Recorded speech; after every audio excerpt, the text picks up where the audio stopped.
I'm really excited, especially for today's event, because this book has been coming up just in conversation over the past couple of months. And when I finally looked closer at the book and realized, oh, it's by Mindy Fullilove, who I've long known as someone as like one of the pillars of our community. It's through one of the first groups that came through when you open up a space in June at in the middle of Washington Heights, Hike the Heights came by, said, let's, have a group coming through the bookstore and, just as a pickup spot. And it was just one of those,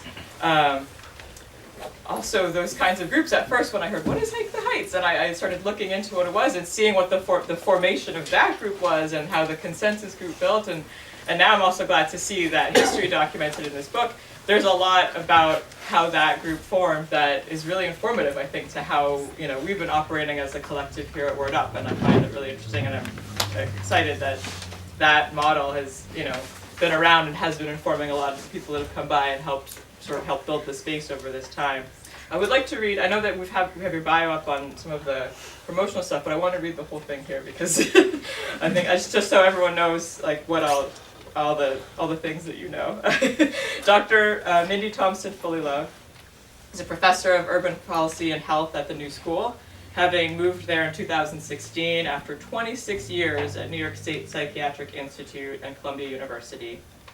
Trained at Bryn Mawr College and Columbia University, she has conducted research on AIDS and other epidemics of poor communities and is interested in the links between the environment and mental health. Her research examines the mental health effects of environmental processes such as violence, segregation, and urban renewal. In 2004, she worked with colleagues in Upper Manhattan to start the CLIMB project.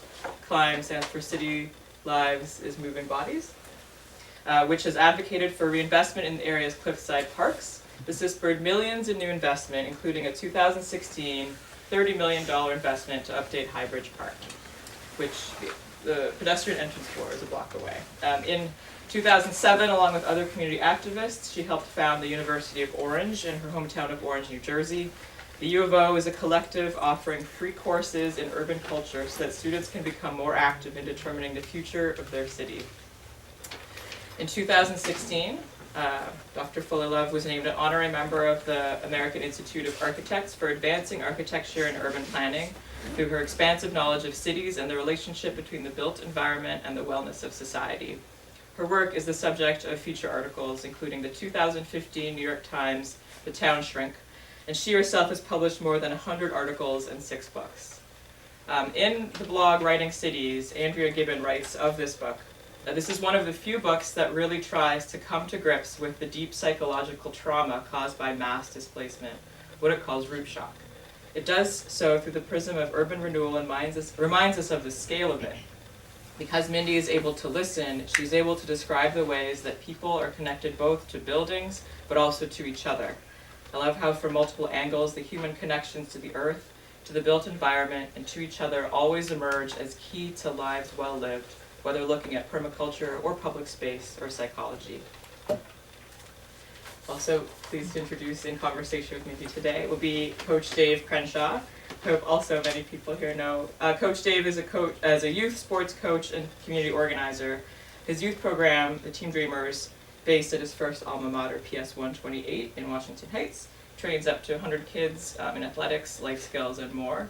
And most importantly, Coach Dave is a neighbor and knows I can stand on the corner of the block and you know every single person and what they did yesterday and what everyone in their family's up to.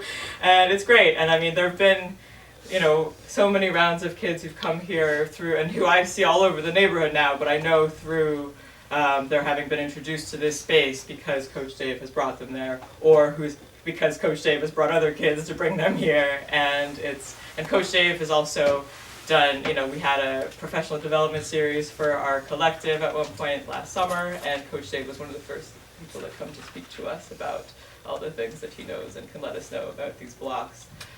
So thank you for being here as well, and for the discussion, and I'll leave it up to you to take you back. Well, first, listen, this is a wonderful lady. Everything she says about Word Up Bookstore is true. Right? The bookstore is run by volunteers who can handle kids. because some of the kids they have to handle are my hard to handle kids, and I'm not always here. And they make us feel welcome, such to the point that we call this place the little library. You understand? Because the big library is an institution, and it's nowhere near as friendly as this store or its volunteers, even though they get paid a whole lot more money. Second, one of the reasons why we're here today is because this is just an amazing, amazing lady. All right, and I'm so glad just to sit on the same stage as her, because her compliments are so amazing, but she treats me like family. You understand? Ever since I met her, she's respected me, she's helped me out. And if we had more people in politics in the city who walked and lived the way she did, our communities wouldn't be under so much stress and under so much attack. So I'm explaining to you how I met her. When they called about this project called Hike the Heights, all right? And Hike the Heights is based right down the block, and this is where me and her became friends. The city calls it Sunken Playground. So I'm in a meeting, and they're all talking about these different projects they're gonna do, and they're telling me they have this community project in Sunken Playground on 167th and Edgecombe Avenue. I go, what? 167th? Edgecombe Park? Sunken Playground? It's not Sunken Playground. We don't call it Sunken Playground. I've been here all my life. I've been playing in that park since I was in elementary school. We call it Edgecombe Park, the pit. And the first thing she did was, she told the people, from now on, we're gonna listen to the community, and we're gonna call this park what the community calls it. It's not gonna be Sunken Playground for us, it's gonna be the pit. That alone was a great move, because now you got me on your side, because you showed me you listening to me. And sometimes when you have the titles and credentials that everyone has, you don't listen to the person from the community. You don't worry about what we think, what we do, or how we feel, or how things make us feel. So that alone, I said, oh, she's different. I gotta figure this out, I gotta stay a little closer to her. Then, we're heading down to Hike the Heights. There's this giant sign up there that it says, what was it, Edgecombe Park condominiums, and I think the lowest price was $250,000. You had to see how heated she got, how mad she got. She was like, I didn't do all this work for them to have this. So now I believed in her, and I understood her, but you had to see the anger on her face when she realized that all the work she was doing was not to help the people from the community, but to help somebody else. And that's when I knew she was real. That's when I'm following her wherever she goes, whatever she does, and I'm telling my people, and what we do in our neighborhood is, we don't meet people we can always trust and we can believe in. There's some of y'all out there, y'all walk like that too. I'm not gonna call your names out right now, but we know we can believe in you. But through Hike the Heights, I got to meet her students from Mailman School of Public Health at Columbia, and she got to meet the dreamers, the uptown dreamers from the neighborhood, and we learned to work together. And one of the reasons why we had to work together so important was because I didn't understand how the government system worked. All right, so the park down there where I grew up, 25 years ago, they redid the park, took out our bathrooms, and then left our park alone. 25 years ago, I didn't understand about going to meetings, community board, any of these things, the value of my voice, all right? Then I met the group from Hike the Heights, and they care about my neighborhood. They care about what's going on inside my neighborhood, because no one comes to this park to do anything for this park. This park is a wreck. After a while, they get their job done. They got the bridge open. That was their priority, right, to get the bridge open. My priority was, and you was in the meeting when we had this, now that the bridge is open, what are we gonna do? Do we still need Hike the Heights? Do we still need to keep this thing going? She was a part of the meeting, Miss Nancy, right there. She helped a lot. And what I said was, listen, you can't leave now. I said, they're not gonna listen to me by myself. I said, the bridge looks great. The bridge got a $50 million makeover. The park that leads to the bridge still looks like crap. It still looks horrible. How is it fair to build a bridge like that and then leave the park for the community a wreck? And every now and then they throw some paint over the old paint and say they've done a good job, you know? So, her students and her start training me how to organize, how to prepare. I'm looking at some of their faces right here, how to get your arguments concise and to the point. So we start going to meetings. And that's one thing we learned, never go by yourself. You always gotta travel in a group. If you want someone to listen to you, you can't say you represent a community and you walk into a meeting by yourself. You gotta walk in with some people, and better, the more different ages, the better. So the one thing I do have, since I am the community coach, I have teenagers. So I'm constantly walking into meeting with teenagers. Other folks got PowerPoint presentations. I'm bringing my teenagers with me because my teenagers are real, my teenagers are alive. So we go to these meetings, and we're fighting against, I think one meeting, our biggest competition was, Inwood has the largest dog run in New York City.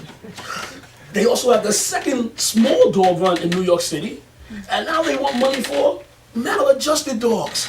Okay? And meanwhile, my park that services 7 schools in 3 neighborhoods still has no bathroom and hasn't been done over in 25 years. So I have a choice. I can get mad or I can strategize.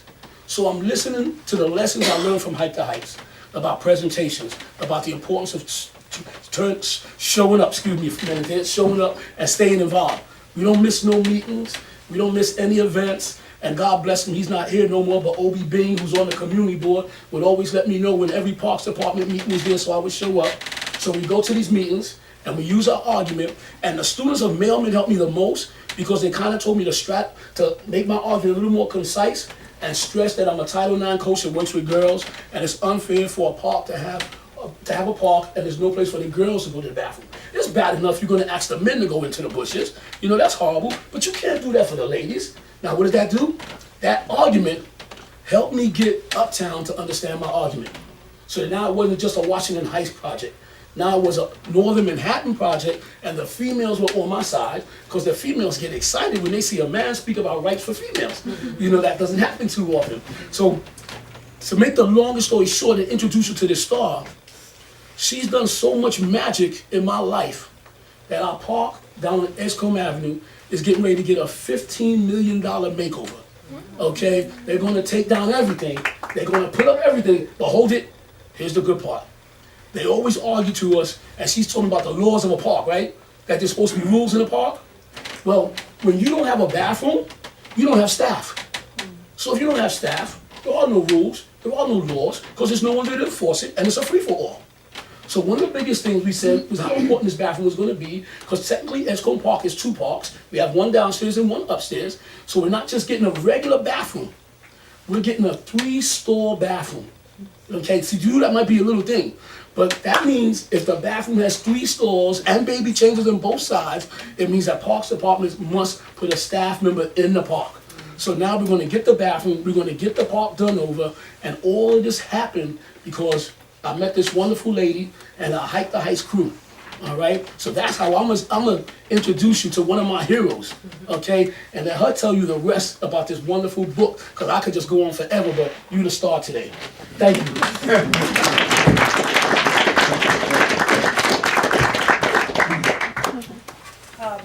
Yeah, hi everybody. Hard to follow Coach Dave, right? Maybe you could pass around. We have some copies of a book that the Climb Project put together, City Life is Moving Bodies, about the work we've been doing, so I'd like to pass them around so everybody can see. And so glad that a bunch of the leaders of Climb are here today. Part of our thinking about City Life is Moving Bodies is that it's not just about parks and physical activity, it's also about civic activity and social activity. So all the facets of city life. And one of the reasons that I got asked to come today and speak was that Washington Heights and Inwood are under tremendous pressure from gentrification, as is pretty much every neighborhood in New York City. So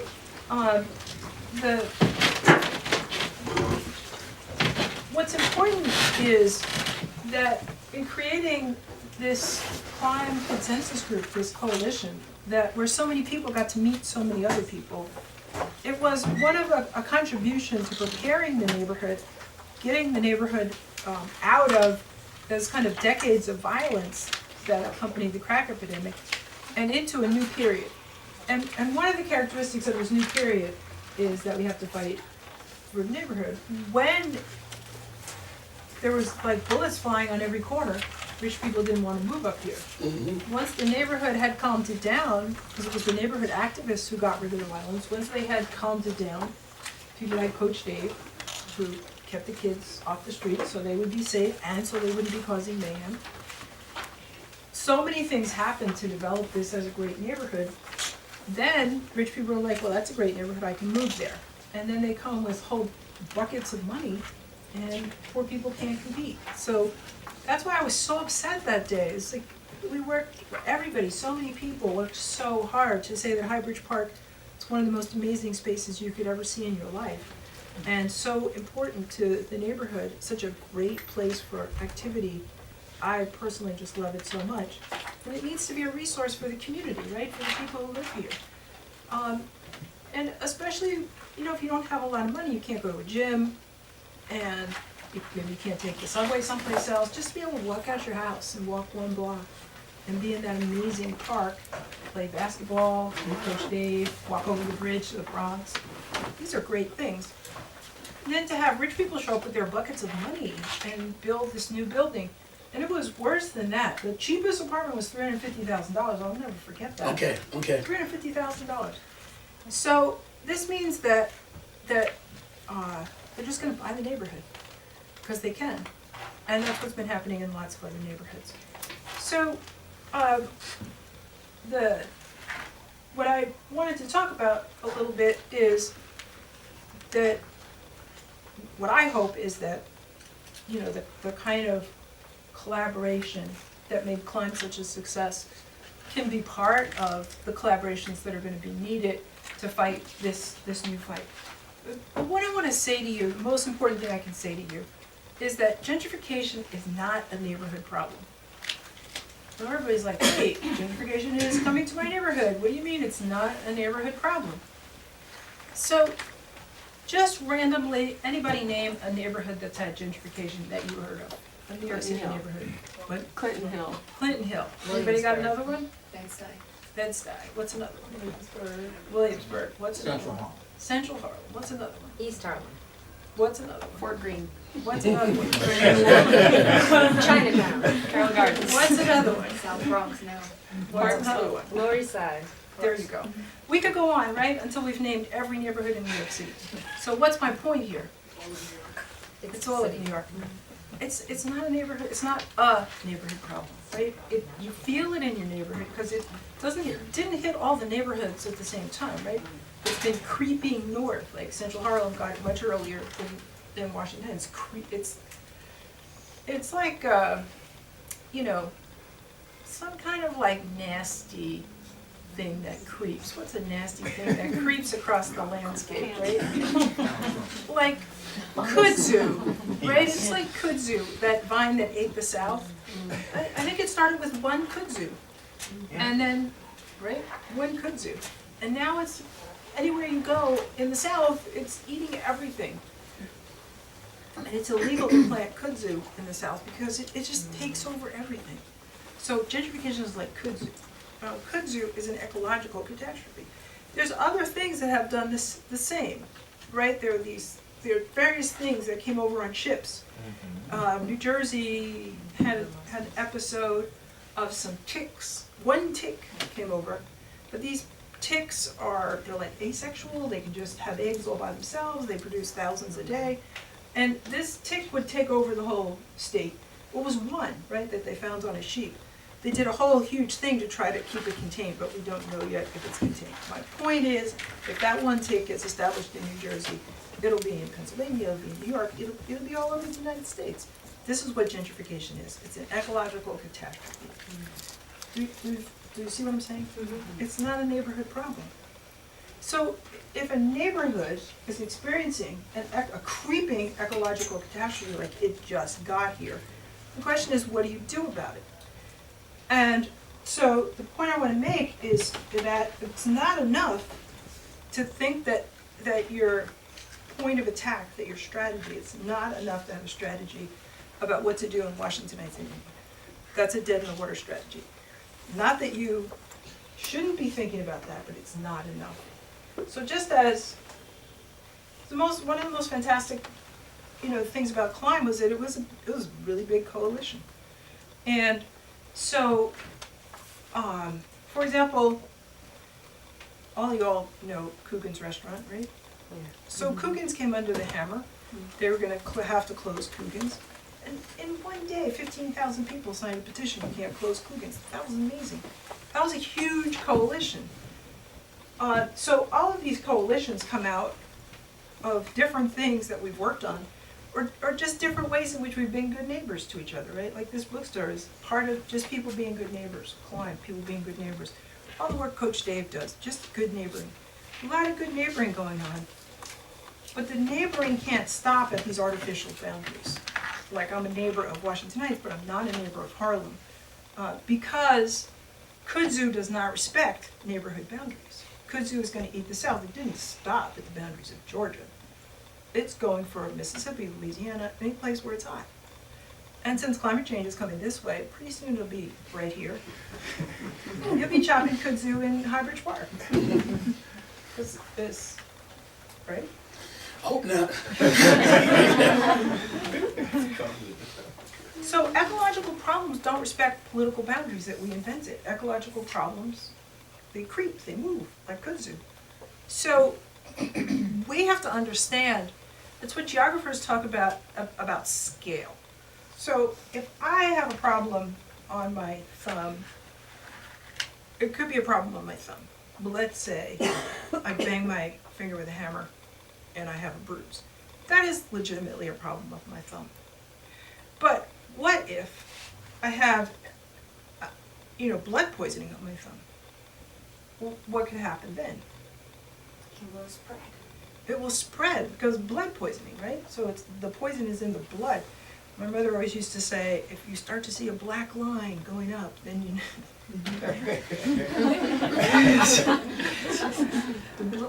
you get blood poisoning, it takes you out real fast. So if you have blood poisoning, what do you have to do? Treat it. But how do you treat it? So if I have a bruise on my thumb, how do I treat it? Exactly. I might just put some ice or something, right? Or just leave it alone. Just say, oh, it's a bruise on my thumb, I hit it with a hammer, no problem. But if I have blood poisoning, say you have blood poisoning, you realize you have blood poisoning, you rush to the ER, what are they going to do? They're gonna cut it down. Antibiotics. They might start with antibiotics. Are they going to be, you know how that little tube of Neosporin or bacitracin? Is that what they're going to start with? They're going to give you some bacitracin? No, what are they going to do? They're going to put it in your vein, right? They got to give it to your whole body because the poison is in your whole body. So it's the system. So when it's the system of your body, if something is just in a little local place, you can treat it locally. But if it's loose in your whole body, you got to treat the whole body. The same thing is true of a city. When gentrification gets working in a city, everybody's like, oh, it's in that neighborhood. This is like, now it's in that neighborhood. But it's coming for you. Now, why wouldn't rich people want to take Washington Heights?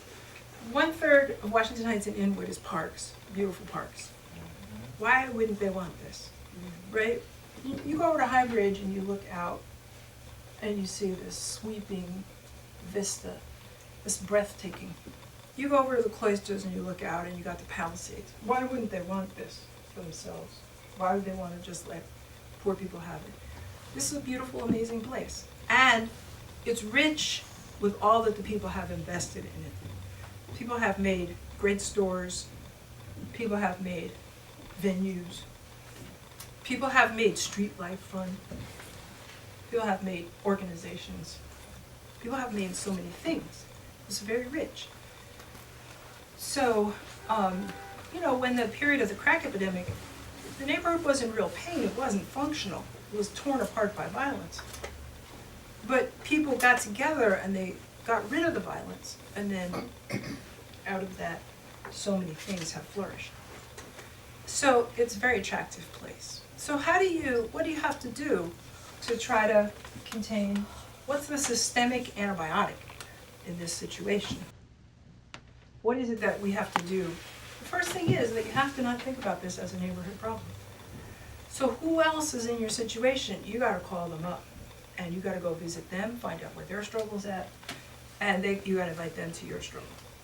So one of the things they're doing all over the city is this rezoning thing, which they're also doing here. You can't fight rezoning just fighting it here. You gotta fight rezoning because it's a citywide thing. What do they want to do? I went to an architecture class and said, would I come and be a critic of the art, because I'm an honorary member of the American Institute of Architects.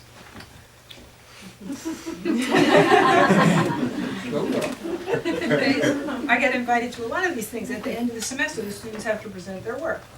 So I went there, and this was all about Washington Heights and Inwood. And what they had planned was these tall towers. I was like, are you kidding me? Are you kidding me? This is disgusting.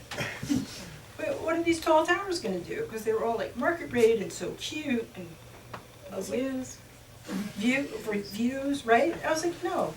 You bring this stuff in, all of a sudden you have, how many people they fit in one of those tall towers? I don't know, 500 families, whatever. 500 families, All of a it's sudden- bringing 30,000 people up here. All of a sudden, those rich people don't want to shop at the bodega, Right. right? So then you gotta have the stores for them. They don't want their kids going to school with our kids. Right, no public So schools. then they trash the public schools, or they take them over. Now, they move into ethnic neighborhoods, but they don't like the music. Am I right? Yes. So what's the first thing they do? They call 311, I have a noise complaint, right? And they don't like people being out after 9 o'clock at night. There's, oh, there's strange people in the street, and what else? They don't like colored people in the street, so they have to call the police, 911. So then they push everybody out. Is this happening here? Yes. The Institute for Dominican Studies at City College just published a report showing that the percentage of Dominicans in Washington Heights and Inwood is falling rapidly. In San Francisco, African Americans are now less than 5% of the population. So they can do ethnic cleansing that's so thorough that no people of color will live in cities in the United States of America. So it's not going to happen overnight, but this is what's happening. And it's creeping like kudzu, right? There's like a shrimp that's in the Great Lakes that's terrifying. There are many of these things that all of a sudden they pop up in the ecosystem and they destroy the ecosystem. What happens when you destroy an ecosystem? The most popular word of people who don't know anything about ecosystems, so they're complete ignoramuses, is resilience. Have you heard this word? And people say it with a smile. We are so resilient. Now what that means is, right, what is it? You could crap on me and I'm gonna come back. That is a precise definition of resilience. But in point of fact, how many times can you crap on Coach Dave and he don't come back? All come back the same way. After a while, you change. So, what's the best model for really is football. So you all have heard about the football players, right? That they get hit upside the head, they fall down, they're laying on the ground for a little while. They get back up, everybody's like, oh yay, right? Everything's fine, he bounced right back. He's resilient. They'll say he's so resilient. But what happens? They get to be 40 and they are demented. Because they got hit on the head too much. Living systems can take a certain amount of blows, but not an infinite number of blows.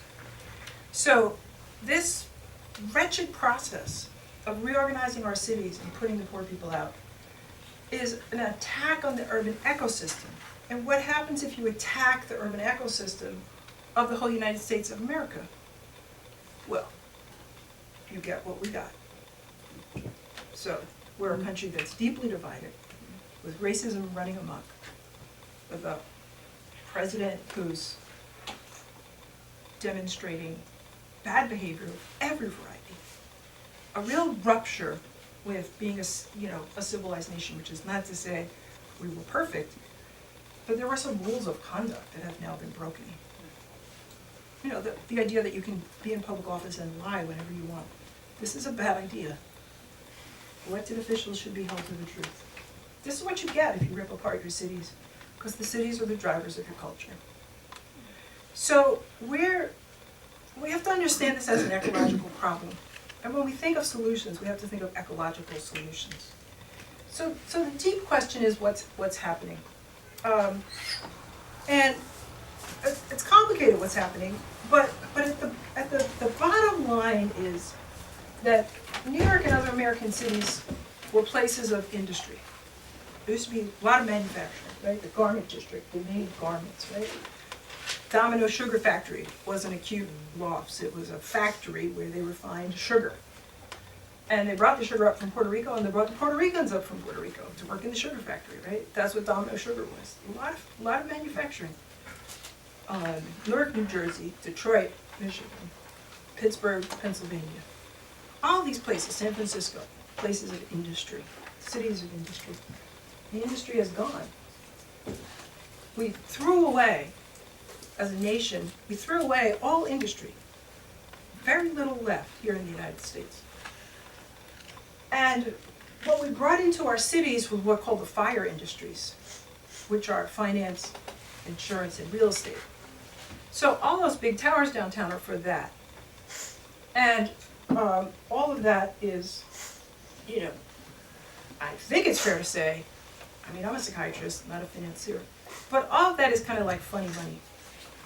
It's not like a refrigerator. A refrigerator is a real thing. But do I need some of those strange things they put together, financial instruments? I don't. I need a refrigerator. I don't need those things. So, but that's what we're doing in our cities. Now, it takes a lot of education to go and get those jobs. At least college, if not a master's degree. And what's going on with the sons and daughters of the industrial workers? They have been systematically denied education, right? Yes. That's the struggle at PS 128 and everywhere. So if you don't have education, you're going to be thrown out of the city. And if you do have education, the city's going to be reorganized for you, because you're the new workers that they need in the city. If you can pronounce all those instruments they have on Wall Street, you can live here. If you don't know what they are, like me, you gotta go live someplace else. So, this is kind of fundamentally what's happening. They're reorganizing the workforce, because unskilled laborers are not needed in the city. They're not needed anywhere. If you have a whole workforce that you don't need and you throw them away someplace, my father, Ernest Thompson, said this is a policy of genocide. We're trying to kill, those people will die. So they have no place in the society. This is the deep fight that we're fighting. We're fighting for everybody's right to have an education and to live and to work in this society. And this is an ecological struggle. And we have to see that deeper struggle as we fight about what the zoning should be here in Washington Heights and Inwood. Because if we don't see the bigger struggle, we will lose. And we'll be eaten by kudzu. You also got to add the fact that if you don't educate the people, they have a better chance of being incarcerated. Exactly. You understand? If you don't have no skills and there's no jobs out there for you and you're not training folks how to get the jobs that are available, then they're going to go to the other side because they have no choice and they're trying to live. So the importance of education, and you mentioned in your book, this fight for education is just as big as the fight against gentrification. You understand? While we mentioning the rates of everything else, we should be pushing to get the best teachers in our neighborhood, the best resources in our neighborhood, and our schools should be opened up early and closed late so they can educate the whole community, not just the children, but the parents also who need education on how to go about living in this city. You know what I'm saying? I think, and from reading the book, I think me and you agree on that so much, is that they would love for us just not to learn, not to have skills, and just get locked up. Because you already know that's a big system right there, making a lot of money off of folks when it's a lot cheaper. What is it, about $20,000, $30,000 a year to keep somebody? $60,000 a year. You give me $5,000 a year for a person, and I'm good. You understand? And that person will become a productive member of the community, and not when they come out be worse than when they go in. All right. So, in terms of what they're doing to our communities by not having proper education and skills training for people and families, then it's just pushing them towards a prison system, and it's pushing us towards a fight against each other. And worse, we have the blacks who have fight against the blacks that don't have. There's a big divide with that. The ones that have are fighting with the ones that don't have, and sometimes the ones that have don't even want to come around their own neighborhood because they feel like the ones that don't have just ask them to do everything, and they feel like too much is asked of me, as opposed to we have some place where we can all meet together. That's why when I read the book Root Shock, they've changed this neighborhood so much that you can go up and down Amsterdam. There's no restaurant for a colored family to have dinner at. There's no restaurant. And some of you remember this, our best restaurant, we lost it 30 years ago, and only now is that corner being fixed. It's called Wilson's. Who remembers Wilson's restaurant? Okay, so that means you're real uptowners, right? Because we lost that one to the crack wars too, and that corner has never been profitable again. But just think about it. If we don't even have a place where families can go and meet, so then even our families who they don't have an education, they don't have a college degree, they can't even sit down with the ones that do have a college degree. I say, oh, that looks nice like that over there. Oh, I can learn a lesson from that. Cougars got saved, but they didn't save it because of our community. They saved it because of all the other people that come from all over the city. They wasn't worried about watching the Heights. But in Cougars, we get to meet and greet people from all over the city and the world. We need places like that in our own community where families can come together, those of us doing well and those of us trying to do well and those of us trying to learn. So, urban renewal, which is what I read about in Rootshop, so as a case study of what does displacement do. So, assuming some amount of people have already been displaced, more are being displaced, what is this going to mean for the United States? How do we solve this? We have to understand that when people are displaced, they lose their ability to solve their problems collectively. And so what we have to rebuild is our ability to solve problems together. That's at the heart of it. But one of the ways, and here Coach Dave and I are in fundamental agreement, that one of the things we have to keep our eye on and always fight for is education. So I just want to redo this part, but just to go back a step. My point is, urban renewal was carried out in the United States. It was a program of the federal government which gave cities money to condemn very large tracts of land, like 100, 150 acres. Take all the property, bulldoze it, and give it for a higher purpose, like a university or Lincoln Center. So that was between 1949 and 1973. 1 million people were displaced, 75% of whom were people of color. And, their communities were broken up. And just at the point at which industry was disappearing from cities, the Black and Puerto Rican communities that were disturbed by urban renewal were unable to fight to solve the problem of what jobs were people going to do next. So instead of deepening their ability to get education, they had less ability to get education. So it was a setback on many fronts in many ways. So education becomes the heart of where we have to fight. At the beginning of the 21st century, education is more pivotal than ever in deciding children's fate. Those with an education have a chance, those without face prison and/or early death. That said, let us acknowledge that it's difficult to educate children living in unstable conditions. This poses a catch-22. We cannot educate children if we do not get them out of unstable conditions, and we cannot get them out of unstable conditions if we do not educate them. But the uncertainty facing children has its own stability. If the poor are forced to move, they will move to other sections of the city or the nearest suburbs, offering affordable housing. They can't move to the rich neighborhoods because they can't afford it, and they won't move far from friends and family because they depend on what social networks they have. Thus, the child leaving one school is sure to show up in a predictable and small number of schools.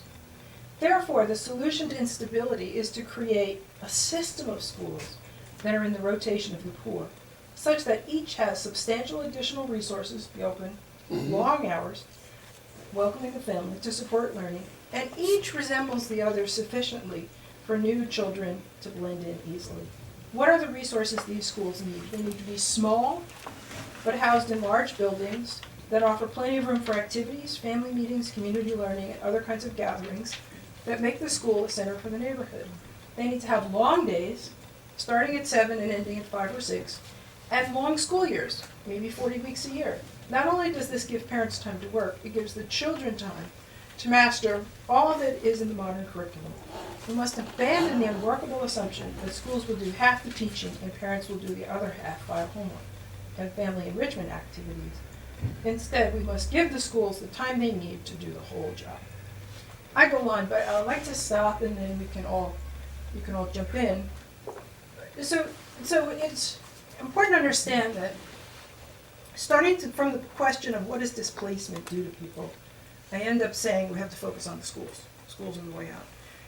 When you start to think ecologically, you may find that the answer is something you didn't predict at the beginning. Because ecological strategies are much more complex. They're not magic bullets. Doctors love magic bullets.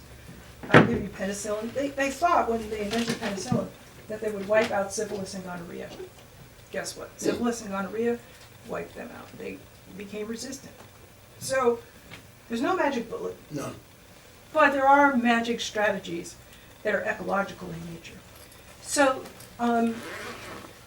climb is a very modest example of an ecological strategy. We could have been, you know, it has much more to do to really achieve the kind of physical, social, and civic activity that we envisioned. But it's the right kind of strategy because it's coalition. It uses the resources that exist in the neighborhood and it builds the strength of the neighborhood so that they can engage in other and bigger struggles. So One thing I just want to add before we go out to the group is when we say education, education is not just kids learning in schools. All right, if we're really going to fight this fight and have a chance, we have to educate people civic education.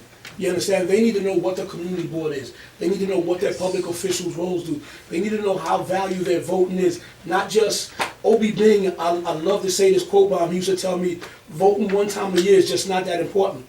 He said it's how important, how many times do you go to the phone bank, how many neighbors' doors do you knock on. So imagine if you're running for office. Would you rather have her vote for you once or work for you 1 hour a week?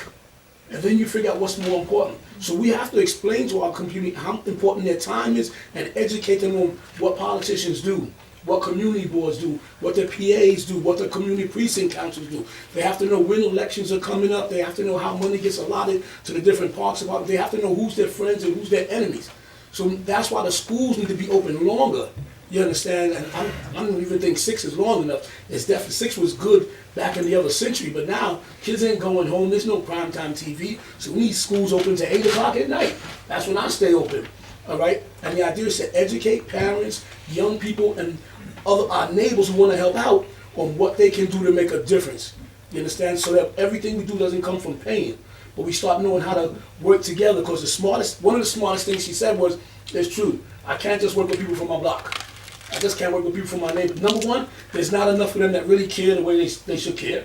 And number two, once I go out to someone else who's in another neighborhood, then they're going to give me more ideas. Now, Nancy, am I right or wrong? You're Inwood, right? Washington Heights. Okay, well, I'm sorry. Well, you see from the top of part of Washington Heights, but she comes down and helps me out. There's somebody in the village who comes and helps me out. And now I'm thinking, as we do this Hike the Heights, once we've done this work in Escombe, we got to go over to the other side of the Bronx.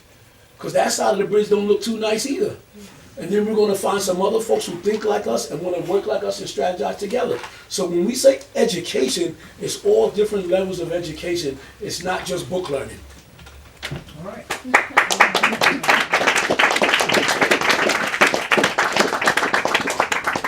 Now, does anybody have any questions for the professor?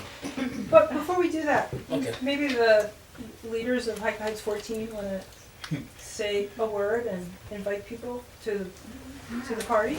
So the party, like the Heights, is always the first Saturday of June. We actually just walked over here from one of our planning meetings. We just had our first meeting last week. And everyone is welcome to come and plan. You don't have to come every week, you can just even come to the party. What is Hike the Heights? Why don't you tell us what Hike the Heights is? No, you. Well, Hike the Heights is it's a community celebration that happens every year. The idea is that it's a potluck style, so we invite organizations, residents to come and bring what they can.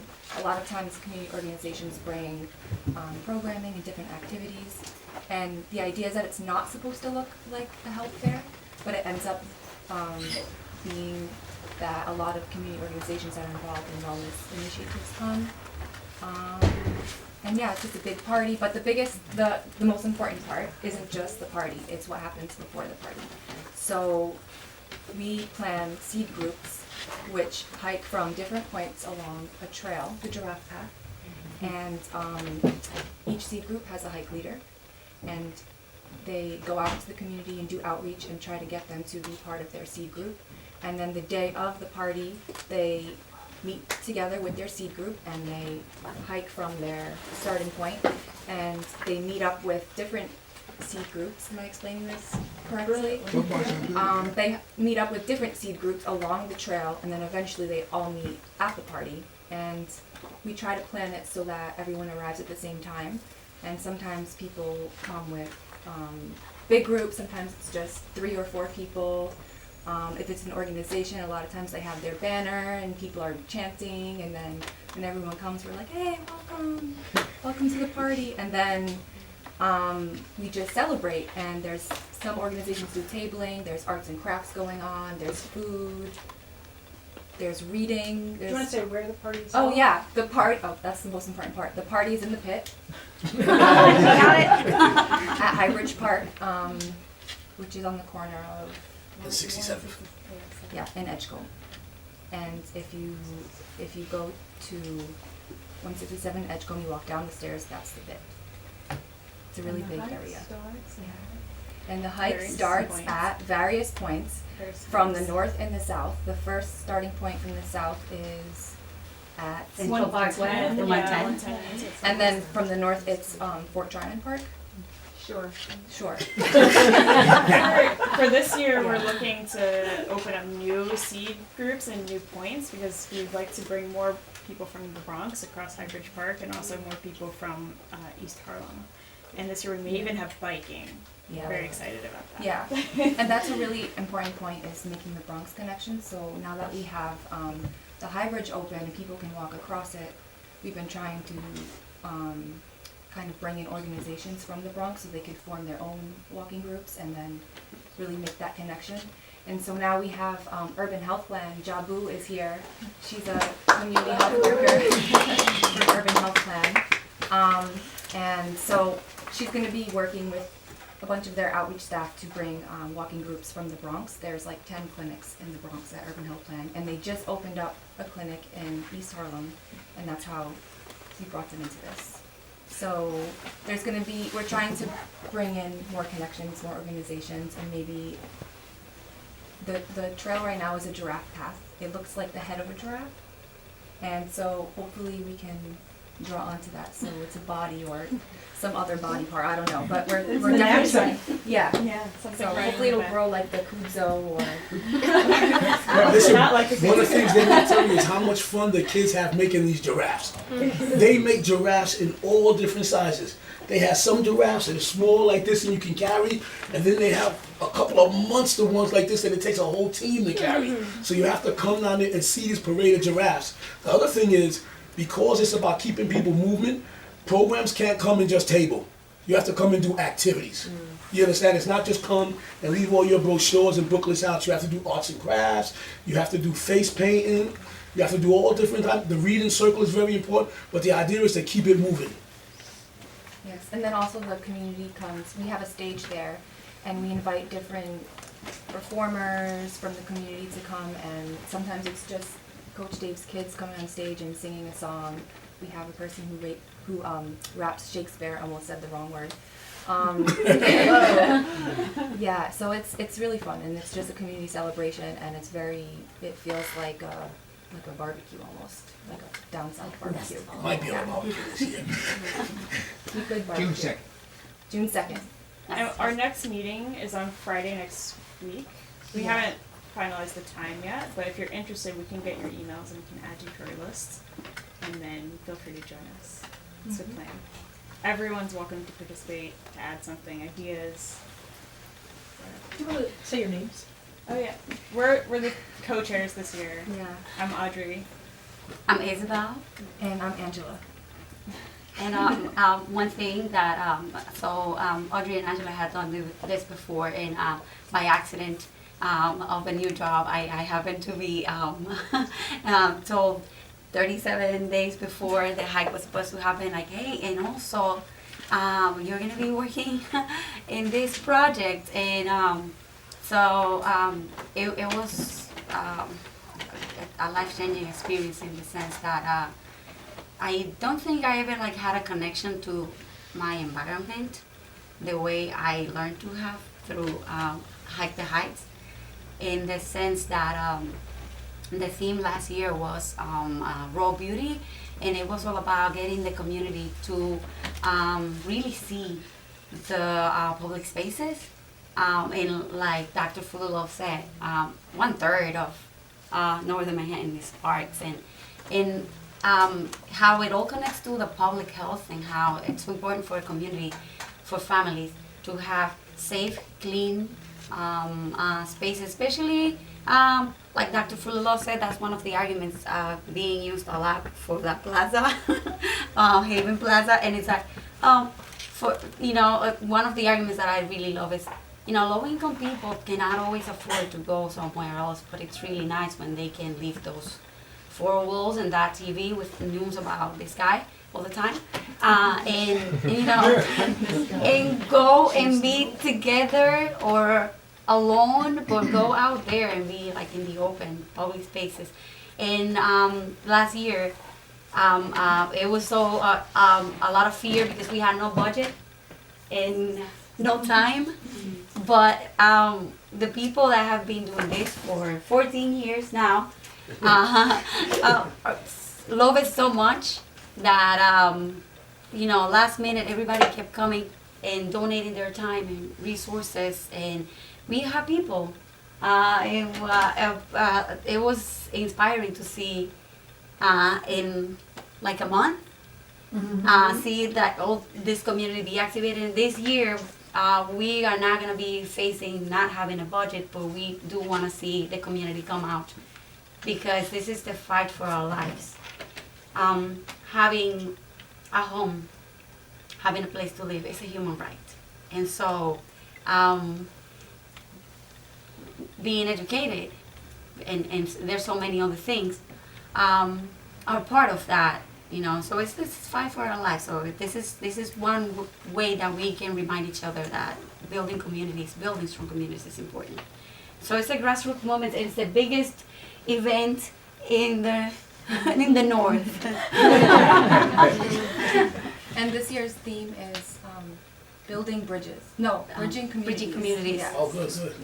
We want to bring the Bronx side Yes. stronger. Because the Bronx is the next place, once they displace all the low-income families to other states and the Bronx, and you know what's going to happen. They're going to see, well, we can make a lot of money here, so that's the next frontier. And so we need to build those communities like Dr. Fullilove said. It's not a localized situation. I live in Harlem, East Harlem, and I have seen a lot of my neighbors be priced out of the community, and I'm barely, I go to the food pantries. One, to destigmatize, and also because it really allows me to pay rent and not having to spend all, getting free food. And so I have seen the changes in my own life, and I'm educated, so I think about my neighbors who are not. And it's really the fight for our lives, and we really need to bridge communities, and I hope that you all are going to come with us. Bring your families. It's a family event. And the dogs. Dogs can come too.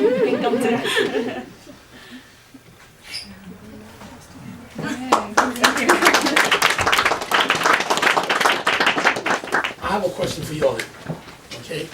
What do you think is one of the hardest problems the public school system is dealing with right now in their buildings that the city is responsible for? That has to do with root shock.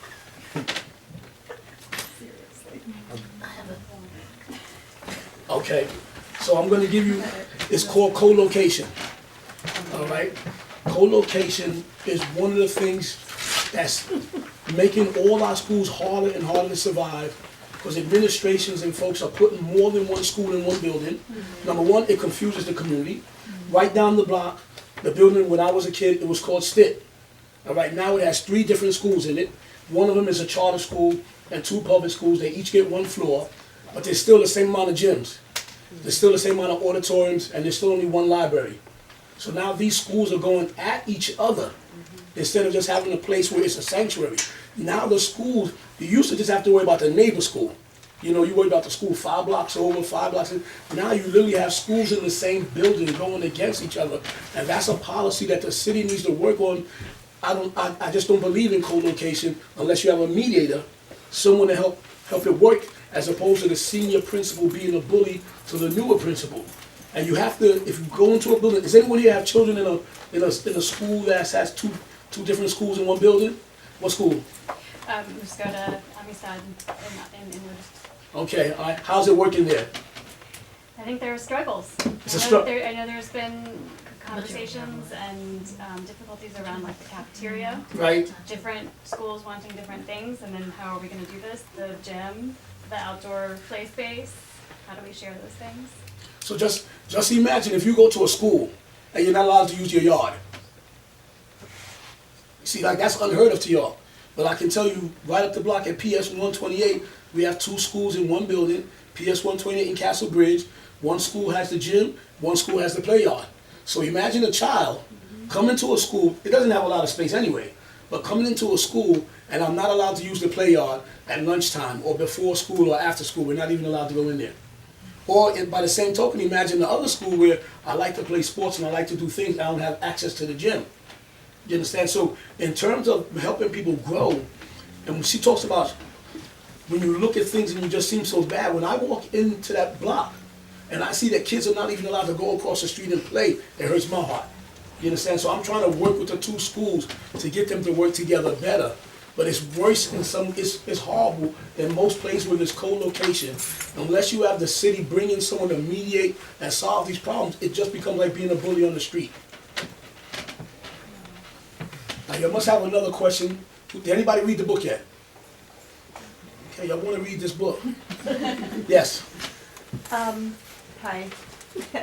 I was just wondering if you wanted to address the issue of a mayor who believes that basically the only way to get affordable housing into a neighborhood is to package it along with, say, 75% market rate in the building and 25% affordable.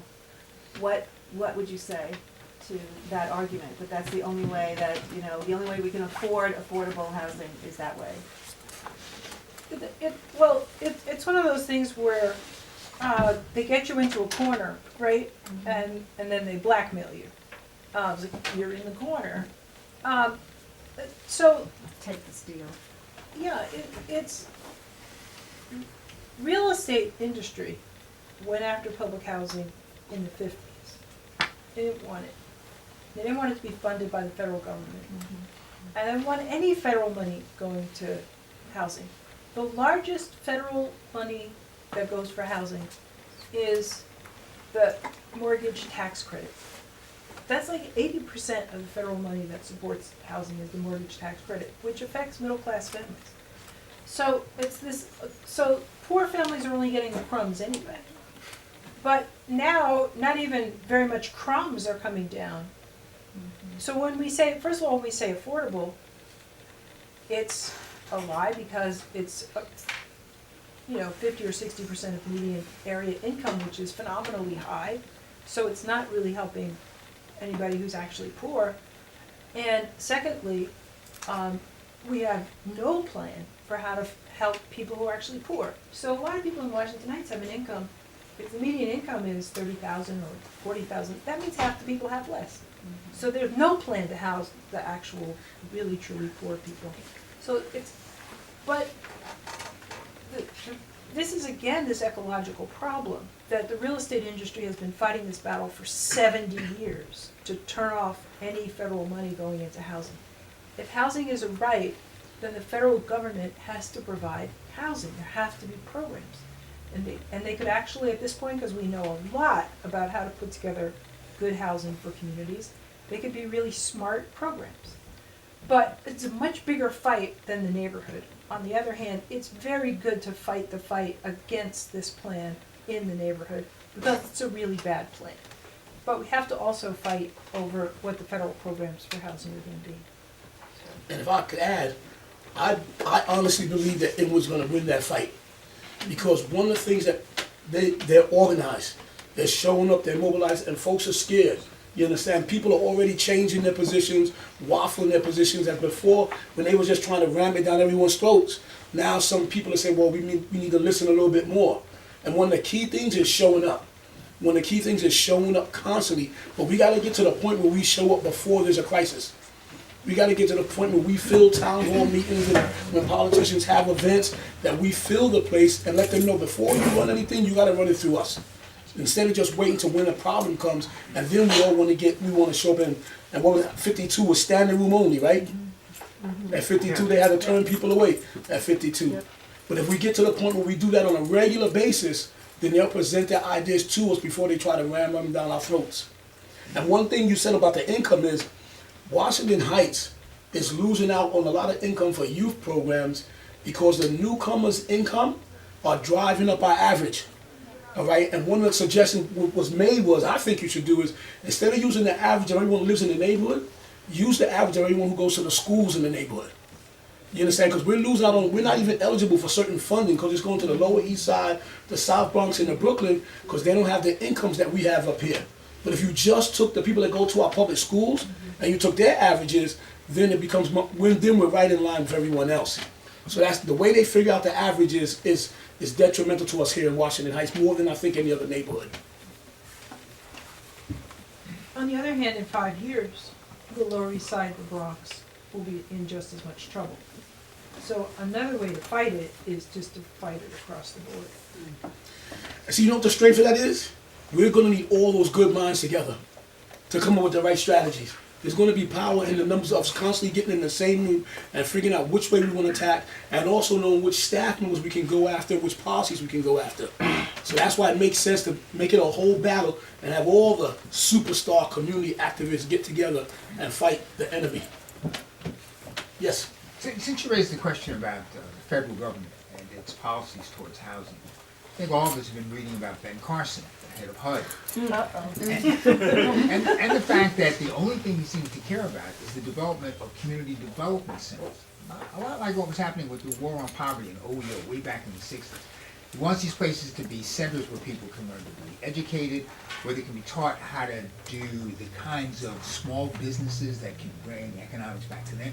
In principle, it sounds like a great idea, but he has abandoned, for all intents and purposes, any conversation about federal policies towards relieving the distress that neighborhoods like this are in. But what do you think about that policy about having neighborhood centers that are a little bit of everything from education to economic development? This bookstore is such a neighborhood center. I think it's a great policy, or a great idea.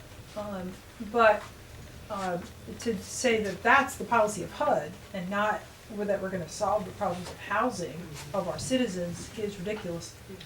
We're in a national housing crisis, and what's important is, not only all the neighborhoods of New York City, but how many reports, if you follow this, if you just Google reports of gentrification, how many neighborhoods are in distress all across the nation? It's a national problem. It's a national process. And it rides on the back of this shift in who's going to get to live in the city because of education, but also it rides on the back of having constant programs like the Urban Renewal Program, which destroyed low-income housing and was never replaced. So we destroyed low-income housing for urban renewal, we destroyed it for highway construction, we destroyed it in a policy called planned shrinkage. So we're always tearing down low-income housing and never replacing it. So the quantity of low-income housing has shrunk, which even HUD recognizes. So to have a national housing crisis, and housing is a fundamental human right, you've got to have a house, and not to address it is outrageous. Would you bring back then the housing projects, for example, the ones that were in Newark for so many years before Hope 6 burned them down? I mean, do you think the federal government should just invest in low-income housing and build it, as was the case back in the days when it first got started under Roosevelt? Yeah, I think the federal government's abandonment of low-income housing is outrageous. But they should start with investing in the existing low-income housing I don't think there's any housing project in the United States that doesn't have deferred maintenance. Billions of dollars of deferred maintenance. So low-income housing in housing projects was an essential buffer for working-class families for decades until we started to abandon it and really throw it out. So it's an efficient way to get some housing built. And low-income housing doesn't have to be disgusting. Low-income housing can be extremely elegant. I had my urbanism teacher is a French urbanist, his name is Michel Cantal-Ducar, and he came here and consulted with us about climb. He took me on a tour with some guests that we had from the United States. We went on a tour of outstanding low-income housing projects in the Paris region. And some of those housing projects would just blow your mind. They're so beautiful. And it doesn't cost more. I said, doesn't this cost more? He's like, no, it doesn't cost more. You just have to want to have beautiful housing for poor people. So it's about the design, not the money. And some of those places, you know, were just so breathtaking. You would live there in a minute. So it doesn't have to be designed as ugly. It doesn't have to be falling apart because there's no maintenance. These are political decisions. They're unsupportable if housing is indeed a right. On having Ben Carson, the head of HUD, it's just outrageous. If I can just also add that, it's just, he says, being the head of HUD is harder than neurosurgery is really noticed. Who knew? Who knew? I was just gonna add to the public housing idea that if we could go back to it and reinvest it and take some of the money out of the military budget and tax the corporations and so on, that one of its weaknesses, even in its heyday, was that there were not good systems for the residents to manage their own communities and be involved and have a voice in it. And so I think that bringing it back, but making sure that the community really has a say in how it's managed, and not just hiring outside management companies to run it, and people having no control over their own environment. I think that's extremely important, and I think that's something that we don't address enough because we try to be polite, but we have to get the community that needs the most help to take some pride in itself more also. You understand? They have to take ownership with their own property and want to take care of it better also. That's what I believe. And by meeting the Professor Fulliloves and talking with other people, O.B. Bing, Dr. Lourdes, and a bunch of other people, I've learned how to help out my community more. And one of the things we're going to do this summer is we know that we're doing Edgecombe Park. So what we want to do is we're going to put our summer program in Edgecombe Park to start the community getting ready to take care of this park for when it's redone. We don't want the park just to be run by Parks Department. We want the Parks Department to be run by the neighborhood. Yes. So this hopefully should be the last summer before they redo it. You never know with the city, all right?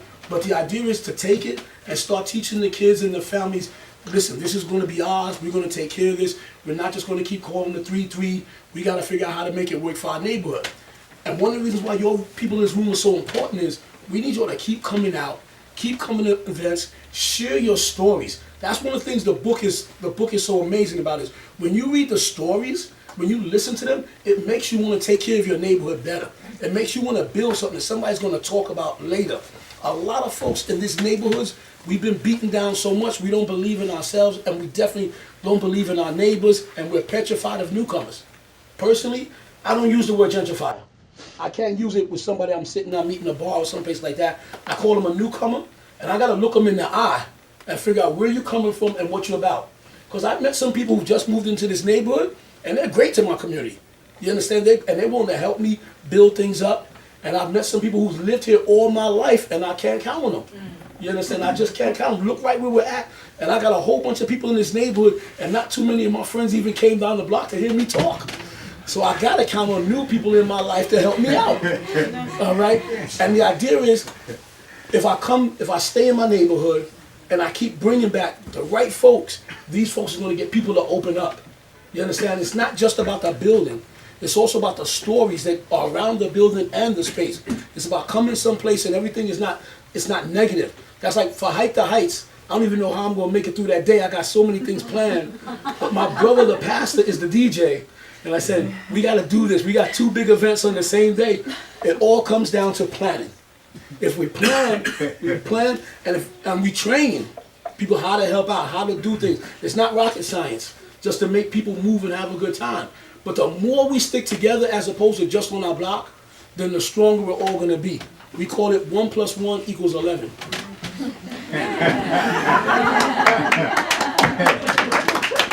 Yes. but when you say about newcomers, where are people coming from, and where they left, what's happening? Like, so I'm just wondering if there's a say the people are coming from the Bronx and then they're coming here, but then what happened to that area? Is that area now abandoned? Like, where are the newcomers coming from? Because I look at some buildings, I'm like, how are they filling these buildings up, and who are they filling it with? Well, some of the buildings, like the tall skyscrapers in Midtown, are just being bought as investments. So people that, for one reason or another, are robbing somebody and have a lot of cash, they park their cash there. So in a way, it's a bank account. So nobody lives there. And there are places, like on the Upper East Side, where nobody's living there. So you walk down the street and half the apartments are dark. And so the restaurants, for example, are having a very hard time because nobody lives in the neighborhood anymore. So some of the neighborhoods that are becoming closed off are not going to be neighborhoods.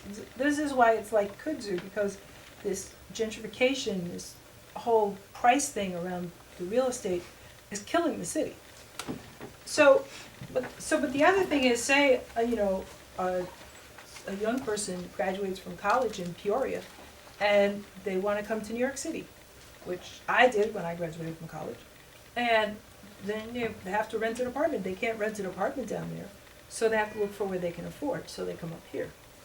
So, and some of the people who come from out of town and they come up here and they find an affordable apartment become friends of the neighborhood. So when I graduated from college, I got an apartment in Washington Heights, and so I've been connected to the neighborhood ever since. So it's true that welcoming the newcomers, it's not the people who move in. Gentrifier is not a very helpful term. Gentrification is a process. It's a big economic and social process. It's way bigger than the neighborhood. So yeah, make friends with the newcomers. They might turn out to be longtime buddies. So what she said is, I found they come from other parts of the city because they can't afford Brooklyn no more.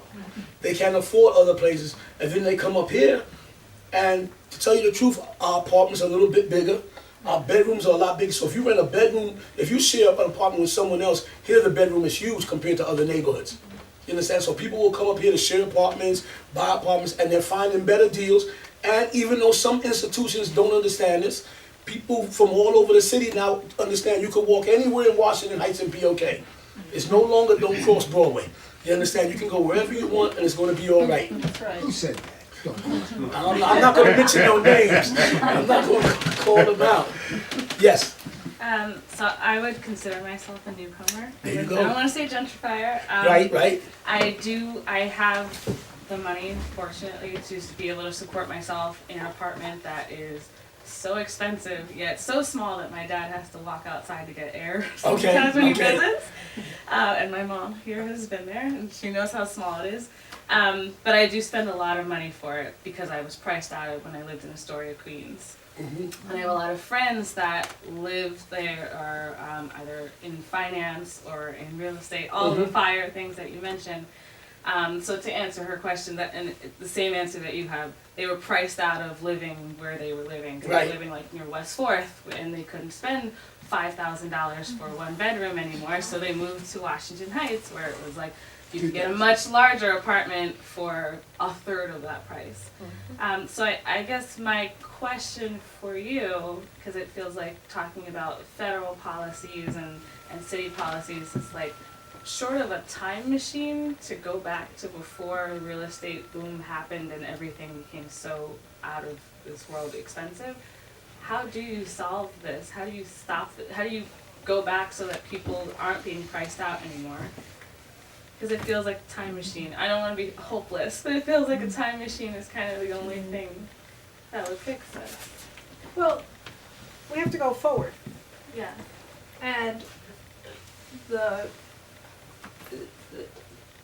dominant idea in the United States, just across the board, across Republicans, across Democrats, are the set of ideas that we label neoliberalism, right? And neoliberalism is trash the working class. So at some point we have to say people need a house, they need affordable health care, they need a good education. These are pretty straightforward things that people need. And And we have to, and as Coach said, we have to organize, we have to work together to get these things, but we also have to articulate what is it that we want. So part of the story of Climb is that we walked in Highbridge Park and we saw that it was breathtakingly beautiful and that it was fallen in ruins. Yes. Like literally fallen in ruins. Abandoned cars. Abandoned cars, and we said, this is, how can this should be such an important resource to the neighborhood, but it's gotta be reinvested. And so we started having this party, and the point is you organize, as Angela said, it's, what goes on between the parties is the really important part, because people get to know each other, you get to work together, and At all times of day and night. build relationships, and then you can solve problems together. And the thing is that we, so many of us here know each other because of Climb, but here we are talking about housing. So we can, to some extent, the relationships, we can say, well, do you want to work on housing? And some of us may not want to work on housing, only want to work on parks, but others will say, yes, I want to work on housing, I understand the relationship. So then we make a new coalition and we fight on a new issue. So I think it's really important. You have to start where you are, and you have to say, what do people need? And then we have to start to work from where we are right now, right today. We can't go back, but from right today to what do we need? The key thing is, what are we for? We're for everybody to have a house, we're for everybody to have healthcare, we're for everybody to have education, we're for everybody to have a job. Those are some pretty straightforward things. And so how do we get from here, where we don't have those things, to that future? Now, I agree with everything she says, but I talk with a lot of young people, and some of the things I say might not be so conventional, but in my opinion, they're realistic. And what I explain to, especially if I'm talking to someone's family, says, listen, you got 5 kids, one of them needs to be an accountant. One of them needs to be a lawyer. You understand? If you want to keep your apartment or buy your own house, education is the key. I said you can laugh and you can make fun of it, but if all you're going to do is train your child to have a job instead of a career, you're going to get priced out, you're going to get left out, and you're not even going to know how to fight for what you do have. So it goes back to me believing in education, believing in getting people involved and saying, now what do you do for a living? Me? Yeah, you. To be completely honest, not a whole lot. I was talking to the young lady who pays too much for the small apartment. Oh, I'm sorry. I thought you were pointing. I'm the director of media education for the Parks Department. Okay. I better be careful what I say here. So the idea is, are you going to teach a person to be the manager of a store, or are you going to teach your son to be the cashier? You understand? Do you want somebody driving the taxi, or do you want somebody owning the company? I said you have to start changing your mindset into what you want for your children and your family. And imagine if we could get all the families. I got 5 children, and they all vote. Do you know how powerful we could change things? Because one of the reasons why I was so proud of Obama, when he went after Obamacare, he did that for people who are not involved enough. Yes, they deserve it. Yes, everyone should have health care. But the main people who got helped by Obamacare are folks that don't hardly vote. Some of y'all here can't say that, but I could say that because it's my neighborhood. And if y'all want to attack me for that, it is. But I believe I'm not just going to worry about what the landlords in the city is going to do. That's one people's way to fight it. My fight is the community's got to learn how to step up. We got to put an emphasis on education, and we got to put an emphasis on involvement, and not just expect somebody to give us something, because they're not going to give us anything. We're going to have to fight for everything we do, and without education, we cannot fight correctly. Yeah, I have, I guess, a question. So when we're thinking about, like you said, how this is an ecological problem, and the strategy is really these community collective efforts. But when you see, like, you have these major cities in America that people are being displaced, but where are they going? And now you see a lot of these other cities in the country with concentrated poverty, because they're moving to the cities that have lower taxes or more low-income housing. And so, you know, I'm from a city that's just like that. It used to be What city? Fall River, Massachusetts. Okay. It used to be it was like the textile capital of the country, and it was built by immigrants, and then as soon as the industry was gone, it just kind of fell apart. And so now, when I was in school, everybody I went to school with wasn't even originally from there, unless they were one of the original immigrants from the city. And now you have all these different people from, and honestly a lot of them were from New York, Queens, the Bronx, who got pushed out of their housing. And so now you have all these people from these different places living in one city that's just really under stress. But how do you build community when everyone is coming from a different place and their roots have been kind of ripped? And I mean, you see, it's and especially now with the opioid epidemic and all these other things happening, it kind of feels like there is a big divide. But I guess the only thing that I see as hopeful is the younger generation, maybe my generation. Yes, because even in my city, actually just recently, we had a vote to rebuild the school. They hadn't rebuilt it since the 1970s. They haven't done any maintenance. When I was there, it was always cold. There was no books falling apart. And there was like this big issue about voting on rebuilding the school because it was going to come out of the taxes, blah, blah, blah. All the older people were upset because, oh, you have all these new people coming into the city, destroying the school, and now it has to come out of my taxes, whatever. But you saw that my generation, even if wherever they came from, they were, voicing it on social media, telling people to get out and vote, and they passed it, and now they're going to get a new school. And everyone, all the older people are mad, but the young kids, they're going to get She deserves a hand just for that. No, 'cause when you get a school rebuilt after 30, 40, that's not easy. And especially when you got the younger people to come out more than the older people to outvote them, that means they're getting involved. Yeah. And so, Community building, people say, well, how do you build community? But community building is actually in our DNA. How did we get here after all these millennia? It's because it's built in. It's built in that we need other people. Human beings don't live all by themselves, like hermits. There are many animals where the animal is like, they live pretty much by themselves. They get together to meet and then they run back apart. They don't stay together. But that is not human beings. And human beings cluster in cities because we actually like millions of other human beings. And we kind of know what to do with them. So at points at which there's violence or it's strangers, we get confused. But that's where the whole urge to be connected to people kicks in. And where do you see this? The minute there's a tragedy, people just rear up. And what is that? People describe, I mean, when I heard it the most clearly was after 9/11, people just said, I needed to do something. They couldn't stop themselves. It was a compulsion that they had to go do something to make it better. Whether it was give blood. So many people went to give blood. There's nobody needed. Or they give money. Or they went down to help clear the debris. Or whatever it is. That people had a compulsion to do something. I had this compulsion. And so did most of my friends. So the point is that you can count on people to be organized. All you have to do is say, let's go do something.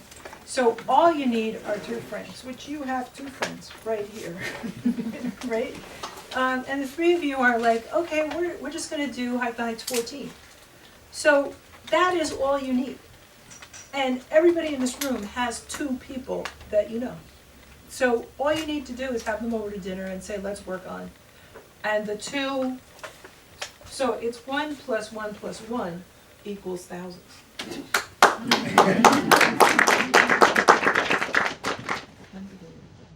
I just wanted to say that I really loved when Coach Dave was introduced as a community organizer, and I think doing a lot more of that and not just leave it to Coach Dave to be the community organizer. Why don't we all help organize? Because let's assume this is a house.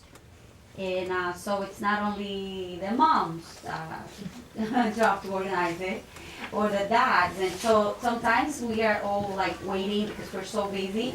And if you look into community organizing, which has been like something since Obama won, and I learning about him, he was a community organizer. I'm like, what is that? And so it has no description, it has no shape, it has no form. It's just doing and with purpose. So. And I love that about your introduction because if you don't say it or somebody else says it, sometimes you don't even realize that you're doing that. But also for the rest of us, we're always expecting the community organizer to be the one proposing this, or saying this, and being verbal about things, taking action. And I think the organizing should be everybody's job in the house. So I just want to throw out another idea. A project we're working on now is called, the project is called 400 Years of Inequality. In 1619, a ship arrived in Jamestown, Virginia, and dropped off the first Africans who were sold into bondage. So 2019 will be the 400th anniversary of this. And so our project is saying, wait, one of the things they invented out of slavery was this lie that people were not equal to each other. Right? Jefferson said, we hold these truths to be self-evident that all men are created equal. And in those days, they used men to mean men and women. So all men and women are created equal. So, but slavery invented this myth that black people could be enslaved. It was okay to put them into chattel slavery because they weren't like real people. But there's a lot of people who aren't real people, right? Those like Jews aren't real people, Muslims aren't real people, women aren't real people. Italians are not real whites. Exactly. So this is all a lie. But we live in this lie, right? And it's sort of like when you think about what Nancy's question, that in order to get housing for poor people, you have to have housing for rich people. Because rich people are real people, poor people aren't. It's just a mess. But, so our project is just saying, okay, in October 12th to 18th, 2019, we think every community should gather and think about its history, and think about how inequality has been part of that history, whoever came through there, whatever the stories were, and then think forward. How are we going to get rid of this thing that's strangling us? And one of the things we're doing right now is reading the book Voices of a People's History it's a documentary history collected by Howard Zinn and Anthony Arnold. And it's an easy book to just pick up and just read it. Like you could just film yourself reading and post it on Facebook with the hashtag 400 Years of Inequality. And if you go Google the hashtag, you'll see more and more of those readings that we'll be posting. So the thing is, it's a simple thing like this. Like let's remember Jamestown is something that an apartment building could do, a block could do, a park could do, a city could do. A hospital could do, anybody could do it, anybody could gather. And it's a simple way of saying to your two friends, let's do this. For example, let's have a potluck, invite all our friends, and we'll all pick excerpts from this book and read them to each other. And it's very remarkable to hear the voices of American history. You know, to hear Christopher Columbus say how he's going to trash the natives. It's informative. I think the favorite reading of everybody is Sojourner Truth's Ain't I a Woman? But if you've never heard it read, it's amazing. But American history is full of people who have so many ideas and good things to say. And just reading it with a group of people is a very rich experience. An easy thing to do in community building. And I think understanding our history a little better would help us a lot. Listen, history is what gives us the right perspective and the fight to go on. Like for me, I love Uptown. You understand? I have opportunities to leave and go different places and work in different neighborhoods. And this little area, our nickname is 6 Block City. Okay, and I've been here all my life, and it's not easy. But I'm a grown man. I knew I decided to stay here, so I didn't stay here because I thought it was going to be easy. I didn't stay here because I thought everything was going to work out smooth. But it's valuable for me. My mother grew up right around the corner on 164th. This little spot right here, this used to be the Third Palm, where my Beasley family used to own this going way back to the 70s. Across the street was Sherman's, where we used to get the ribs and the spaghetti. So there's a whole lot of history here.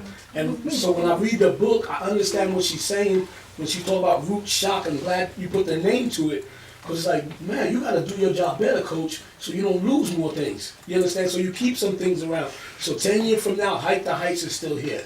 You understand? 5 years from now, my two schools can share the courtyard, share the gym, instead of being at war with each other. You know, and it's very important to me that if Parks Department puts all this money into Edgecombe Park in the pit, the neighbor learns how to take care of it and not just trash it. See, I saw the looks on the eyebrows. I saw that, and you're right. Hopefully. No, you're right, but that's part of being an organizer. It's not just let it work when I'm there, but try to get other people to buy into it so everyone learns how to take care of it. Coach, you're kind of young, so I don't know, but are you old enough to remember the Colonnade? Wait, tell me where it was. It sounds familiar. 168th and St. Nicholas. 168 St. Nicholas, right? They had like the best sandwiches in the world. Unbelievable. Yes. Corned beef, pastrami, and Yeah. he was an African American. Yeah. The reason why I remember this place is because I started my internship at PS 128. You understand? And that's where I would go for lunch. But you could buy that sandwich at 8 o'clock in the morning. Am I right or wrong? You didn't have to wait till lunchtime to get a sandwich. So if you had a trip or a special event, you would go into this place at 8 o'clock in the morning and you would come up with the best roast beef, pastrami. And every time I did a good job in school, my mentor would take me over there for lunch. So I do remember the place, and I remember him quite clearly. But see, we don't have places like that anymore. You understand? We don't have like, now we got Wahi Diner on 164th that's becoming a little bit of a space for, but if you go up and down Amsterdam, there's no place for a family or someone to say, I want to take my girl out, we're going to go over here. We need those places to stay together. BBQs is nice, but it's an institution. You understand? It's not like a family-driven place. We need some more family restaurants. We miss them. We had Wilson's, we had Copeland's, we had the first Mama's up here. And Mama's, this avenue, this was before they had all these health laws. They used to put all that fried chicken would be right out in the window. You understand? It would be right out in the window. So when you walk by, you just had to have some. You understand? You just kept, as a kid, you would dream about it, and every restaurant had their own special sauce. You see? So some of the reasons why some folks in the neighborhood is angry now is because their restaurants are not here anymore. And they don't hear their music anymore. And they don't have these stories to share with their families. So when you get put out and you gotta move and start all over, it's not just a physical structure. It's that you lose part of your history. You understand? If you stop, I can go in other schools and work, but it's never the same as when I'm working in 128. You're not gonna say, this is the place I went to, this is the place my mom's went to. You understand? So that's why I'm here. You know, but here being right here and Word Up, this is a place I wanna see stay here. I want to see get very well supported. And what we should do is now the right time to take out the donation jar? I'm going to put the first $10 in. I'm going to put the first.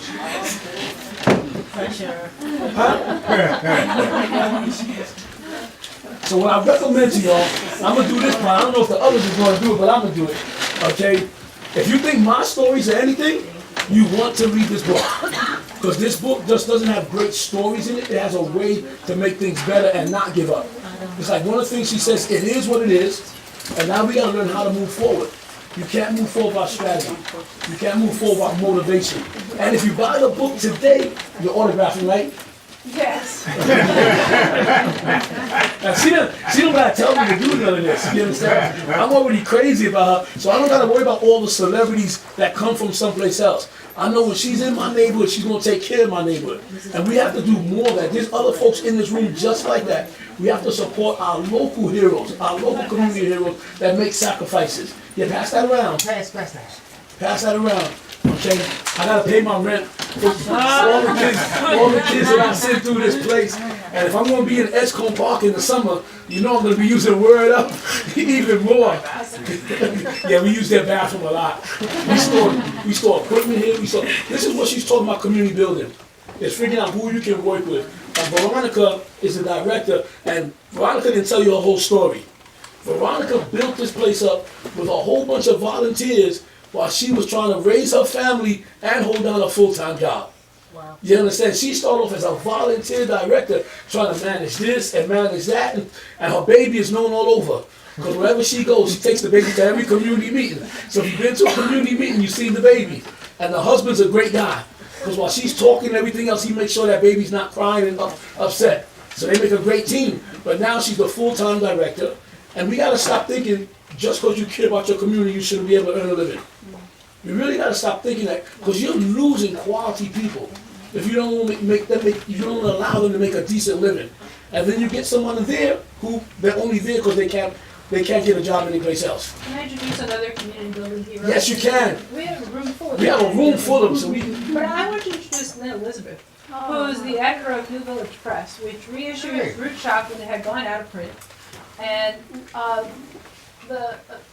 Lynn just sort of basically mortgaged her house to publish one of my books. Okay. But she's that kind of person, she's in it all the way. And New Village Press has recently become a social benefit corporation with its own board, and she's building a real press. So, just thank you, Lynn. I also want, I mean, Coach Dave, if you ever want to write a book, you are such a natural community builder, and you are a treasure in this community. And I hope that people record what you're Oh my goodness. You're lucky I'm dark, you can't see me blushing. I'm blushing right now. I appreciate it. And really, what it really comes down to is things, I've been in this neighborhood all my life, but I didn't always have the same perspective. And I can literally say, my mom's left about 13 years ago, and that was hard.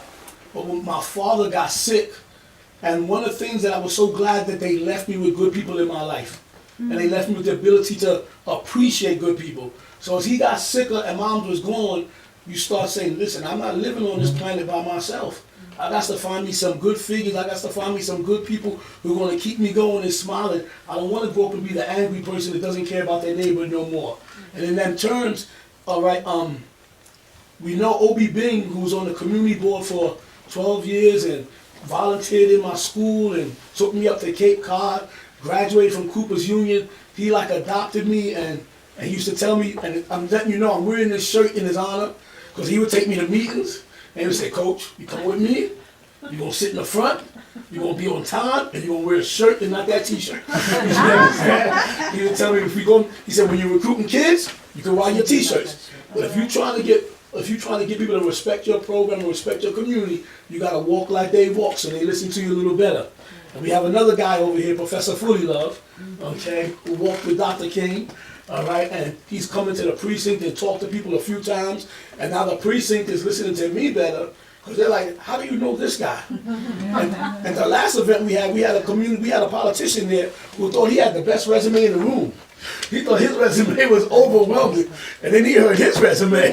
He had to stop saying, who is that guy? And that's going to be the strength of our community. You see, because this is why this book is important. All of us need to write, and all of us need to put stuff up on Facebook that are positive. Because we have a lot of heroes who have stories and ways to make us stronger. Because I mentioned Miss Park, we got Miss Park's department right here.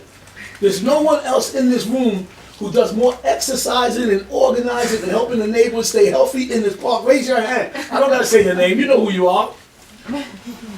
There you go, right there.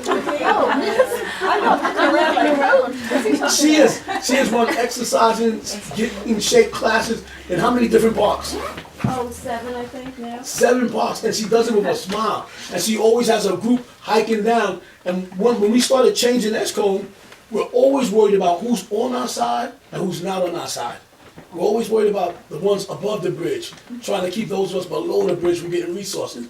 But she came down, walked me through the park, went over it. This is a beautiful park. She fell in love with the park, am I right? I did. She fell in love with the park. And I had to explain to her, you see this? This used to be, they used to have a tire on it.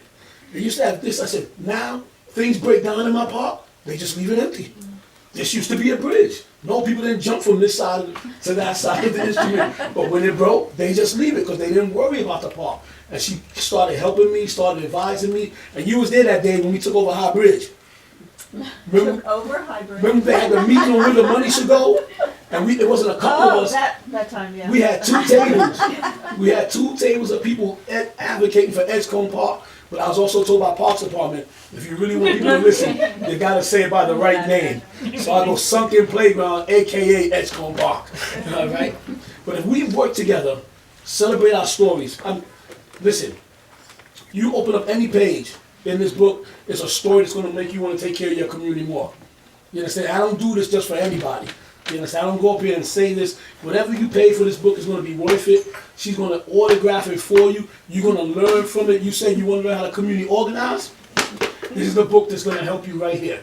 Root Shock. Alright? Who's buying the first one? Who's buying the first one? I'm also Ooh, going to come on say up. this bookstore is full of really fabulous resources. Yes, it is. I just got a book here about privatization, segregation, and the end of public school education. And I know this gal's mama. Okay.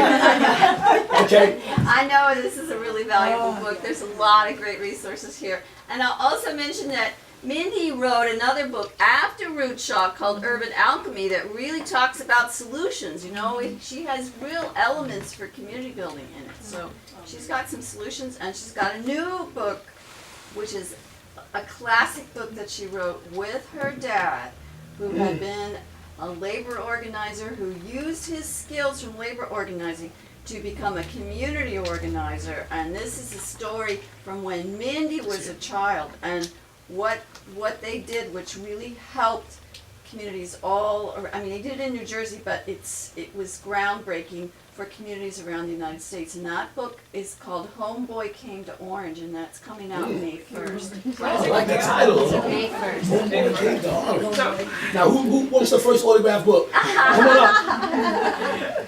You take plastic? One thing I want to mention that I didn't mention so much while we at this event is that Mindy has agreed to come back for another event too, April 21st here, because we just really wanted to make sure that more of the neighborhood got to be able to experience this book. So I don't know if I know the May 1st pub date. I don't know if there's any way we could. We might Maybe be able to not. that might, if it's late enough, we might be able to have advanced copies. And her Urban Alchemy book. And we'll get that definitely in time for some a little slow sometimes on the ordering. But I think we've had a delightful 2 hours with all of you. Thank you so much it's been wonderful, really appreciate it. And good luck community building. You gotta come up here for a group picture. Come on. I always do a group picture, right? Professor, you know I always take a group picture. Oh, yeah. You don't have to be in it if you don't want to. But we welcome you to come up, be on the magical stage.